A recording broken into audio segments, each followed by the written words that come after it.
Bonsoir à tous et merci d'être avec nous.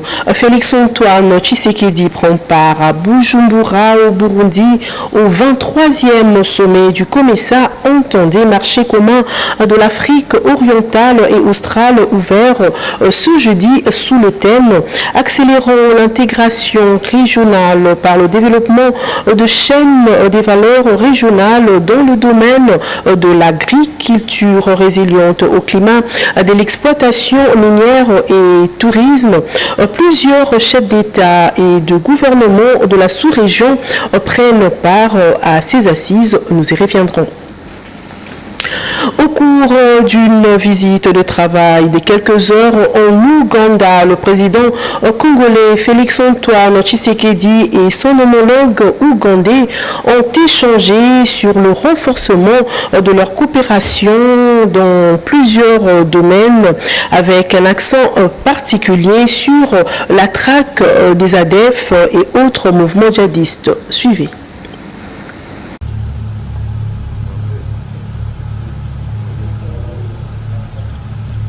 Je vous remercie également pour les discussions que nous avons eues ce jour. For the good discussions we have held today. Des discussions très enrichissantes et très prometteuses. Very useful discussions that promise a lot. Qui ont tourné essentiellement autour du processus de paix, cette paix que nous voulons pour notre turn région. Around the issue of peace. Peace which we all like to have. Cette paix que nous voulons pour notre région. Je repars avec l'espoir que ce que nous nous sommes dit va se concrétiser et je compte sur vous, sur votre sagesse pour que tout ce que nous nous sommes dit se réalise. What we have talked amongst ourselves shall be done. The 3 points. Les 3 points principaux sont: number one, the bilateral security issues between Uganda and DRC. Premièrement, les questions de la sécurité bilatérale entre l'Ouganda et le RDC. Secondly, deuxièmement, security of the region. La sécurité de la région. Thirdly, troisièmement, the issue of petroleum in Lake Albert. La question du pétrole dans le lac Albert. And then quatrièmement, the infrastructure. L'infrastructure. Especially the Kasindi. Surtout Kasindi, Beni. La route de Kasindi, Beni. Tembo Road. La route de Kasindi, Tembo. And eventually, at some stage, the Bunagana, Ruchuru, Goma Road. Et pourquoi pas, plus tard, Bunagana, Ruchuru, cette route aussi. Dans un autre chapitre, la première ministre Judith Suminwa Tuluka a présenté le projet de loi de finances 2025 devant la représentation nationale ce jeudi 31 octobre 2024. Un projet présenté en équilibre en recettes et en dépenses à hauteur de 49 milliards 846 millions de francs congolais, soit 18 milliards de dollars américains, un accroissement de 21,6% par rapport au budget de l'exercice 2024 chiffré à plus de 40 milliards de francs congolais. Regardez. Cette présentation ne se limite pas à une obligation constitutionnelle ou légale. Elle reflète les aspirations de notre peuple et les priorités stratégiques que nous avons définies ensemble. Elle incarne notre volonté collective de relever les défis auxquels notre nation est confrontée et de saisir les opportunités qui se présentent à nous afin de renforcer notre devenir comme nation, garantir notre sécurité et poursuivre notre développement. Le projet de loi de finances que j'ai l'honneur de vous soumettre s'inscrit dans le cadre de la mise en œuvre de notre programme d'action du gouvernement qui s'arrive à la vision du président de la République, son Excellence M. Félix-Antoine Tshisekedi, à qui j'adresse des hommages déférés. Cette vision, qui, comme vous le savez, a été traduite par le chef de l'État en engagement devant le peuple congolais lors de son discours du 20 janvier. À travers cette initiative, nous réaffirmons notre détermination à honorer nos engagements, à améliorer le bien-être de nos concitoyens et à promouvoir la stabilité économique dans un environnement mondial en constante évolution. Et puis le rapporteur de la Chambre basse du Parlement, le professeur Jacques Njoli a reçu en audience le mercredi 30 octobre 2024 la chef de la coopération à l'ambassade de la Suède à Kinshasa. Les échanges ont tourné autour de la numérisation de la Chambre basse du Parlement. Faiza Mandiangou pour les détails. Le rapporteur de l'Assemblée nationale, le professeur Jacques Njoli, a reçu en audience ce mercredi 30 octobre 2024 la chef de la coopération de l'ambassade de Suède à Kinshasa. Les échanges entre les deux personnalités ont tourné autour de la numérisation de l'Assemblée nationale. Car la digitalisation de la Chambre basse du Parlement relève des attributions du rapporteur de l'Assemblée nationale. La chef de la coopération de l'ambassade de Suède était accompagnée d'une forte délégation. Sortir de leurs échanges déroulés en huis clos, la chef de la coopération de l'ambassade de Suède, Karl Strom, a circonscrit la quintessence de cette rencontre. On a eu l'opportunité d'échanger avec monsieur le rapporteur et son équipe sur la fonctionnalité de l'Assemblée nationale et qu'est-ce qu'on peut faire pour augmenter un peu la transparence, la redevabilité. On a beaucoup discuté aussi avec l'équipe, les questions d'archivage et comment on fait la documentation du débat et comment on peut en fait rendre plus accessible au peuple du Congo pour qu'il puisse comprendre un peu ce qui se passe et le grand travail qui est fait ici par les parlementaires, mais aussi par les équipes. Nous travaillons avec Ebouteli qui ont été avec nous aujourd'hui sur en fait toutes ces questions et on a beaucoup compris, on a vraiment compris les besoins qu'il y a et on va en parler plus après cette visite. Juste après, les hôtes du rapporteur de l'Assemblée nationale ont visité tour à tour quelques compartiments de l'hémicycle du Palais du Peuple, dont la salle des réprographies, la salle des distributions, la salle de plénière de l'Assemblée nationale, les départements des archives. Une photo des familles a sanctionné cette rencontre. Une autre chose, le président directeur général du télédistributeur chinois StarTime, Pang Xingxing, a été reçu en audience par le ministre de la Communication et Médias, Patrick Mouyaya Katembwe, le mercredi 30 octobre 2024 dans son cabinet. Regardez.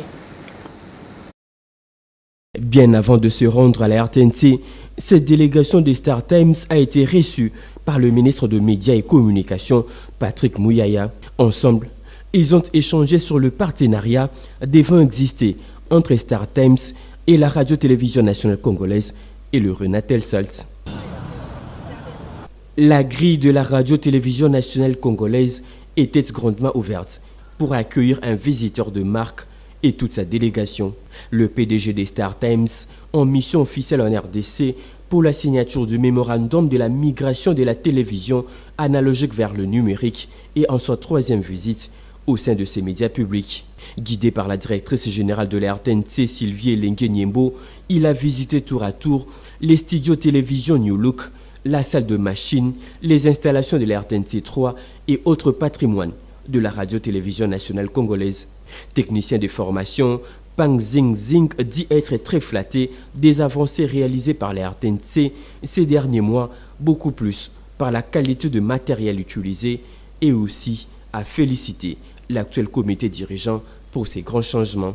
Vous avez ajouté beaucoup de nouvelles installations et équipements et votre niveau de production s'est beaucoup amélioré. Comme votre pays se développe à une vitesse grand V, je crois que la télévision nationale doit être à la hauteur, c'est-à-dire être plus moderne. Les moments étaient aussi favorables pour le patron des Star Times de faire un état des lieux du contrat sur la numérisation de la télévision nationale signé il y a de cela 3 ans. Un hélicoptère de FARDC s'est écrasé mercredi dans l'avant-midi à l'aéroport de Ndolo. Les bilans fait état de 3 morts. Les pilotes est décédé sur place, tandis que les 2 autres membres de l'équipage ont rendu l'âme à l'hôpital. D'après les sources militaires, l'appareil observait un essai technique. Suivez.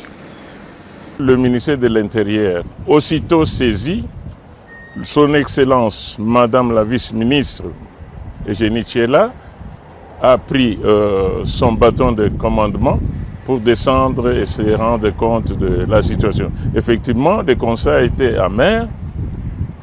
L'avion presque calciné, l'équipage décédé. On a amené les corps à l'hôpital cinquantenaire. Alors là, Madame la vice-ministre s'est rendue à l'hôpital cinquantenaire. Le constat est qu'il y avait un corps du commandant qui était là, que Son Excellence a identifié. Et ensuite, on nous dirait qu'il y a 2 autres patients HG. Alors Son Excellence, Madame la vice-ministre Eugénie Tchiela, a pris la décision de s'y rendre afin de vérifier l'information. Effectivement, elle est arrivée et l'équipe dirigeante de l'hôpital lui a donné des informations selon lesquelles 2 patients qui étaient admis à cet hôpital ont finalement rendu l'âme et que les mêmes corps ont été renvoyés à l'hôpital cinquantenaire où nous nous retrouvons avec 3 corps de l'équipage sans vie. Suite aux pluies diluviennes abattues à Kinshasa, plusieurs familles victimes des inondations d'eau du fleuve passent la nuit à la Belle Étoile, à la maison communale de Barumbu depuis le mois de janvier de cette année. Après échange avec les députés nationaux Van Walesa sur cette question, la ministre des Affaires sociales, Nathalie Aziza Mounana, a diligenté une équipe pour s'enquérir de la situation sur terrain. Suivez. Depuis 2024, des familles vivent à la Belle Étoile, à la maison communale de Barumbu. Elles sont victimes des pluies diluviennes qui se sont abattues sur Kinshasa en cette période. La commune ayant décidé de les mettre dehors, les députés nationaux élus de la Lukunga, Van Walesa, a fait les pieds des grues à différents ministères pour tenter de trouver une solution pour ces sinistrés. Auprès de la ministre des Affaires sociales, l'Action humanitaire et solidarité nationale, Nathalie Aziza Mounana, le député a trouvé une oreille attentive et un cœur sensible. En tout cas, je suis vraiment de la joie ce matin parce que nous avons beaucoup échangé sur les dossiers qu'on n'arrivait pas à trouver solution il y a quand même quelques semaines. Madame la ministre des Affaires sociales, Madame Aziza, elle nous a écoutés et ce qui m'a surpris est qu'elle a vite réagi pour donner la solution au plus vite possible. Moi, je m'attendais qu'on parlait juste pour mettre des mises au point et voir ce que nous pouvons faire après. Mais elle m'a dit, Van, moi je ne travaille pas comme ça. Alors nous allions faire en telle sorte que nous puissions faire réagir au plus vite pour que ces familles, ces sans-abri, puissent quand même retrouver le droit d'avoir de maison aussi, d'être comme tout le monde. À peine les échanges terminés, la ministre des Affaires sociales, l'Action humanitaire et solidarité nationale a dépêché une équipe sur place pour évaluer le besoin à la maison communale de Barumbu. À la fin de la descente, le député national, marqué par la promptitude de la ministre des Affaires sociales, est revenu pour lui rendre compte et envisager une réponse adéquate. Et pour boucler complètement ce journal, la coordination provinciale des chefs des quartiers et des rues de Kinshasa était reçue le mardi 29 octobre 2024 par le chef de la police ville-province de Kinshasa, Blaise Kilimbalimba. Ses responsables des entités de base de la capitale congolaise s'engagent à travailler en synergie avec la police nationale congolaise afin de lutter contre l'insécurité grandissante à Kinshasa. Suivez. Juste une réunion d'amitié, une réunion de sécurité. Nous devons aider la ville de Kinshasa. Nous devons accompagner le gouverneur, le commandant Blaise partout où il sera pour que demain, le lendemain, les Kinois peuvent naviguer dans les occupations. Donc voilà, c'est ça le mariage. Nous, dans les jours à venir, je crois, vous allez voir ce que nous allons faire avec le général de la ville. C'est moi qui vous remercie, monsieur le journaliste. C'est notre uniforme, parce que les autres ne savent pas. C'est l'uniforme des chefs de quartier. Donc, tout le monde a cet uniforme. Comme c'est un échantillon qui est venu, on apporte. Et le jour à venir, vous allez voir, ça sera tout Kinshasa. Nous sommes venus aussi avec le responsable des chefs de rue de la ville de Kinshasa. Les chefs de rue qui sont nommés par les chefs de quartier. Celui qui nomme les chefs de rue, ce sont les chefs de quartier. Voilà, fin de ce journal. Merci à vous de l'avoir suivi. Restez sur la télé démocratique. Au revoir.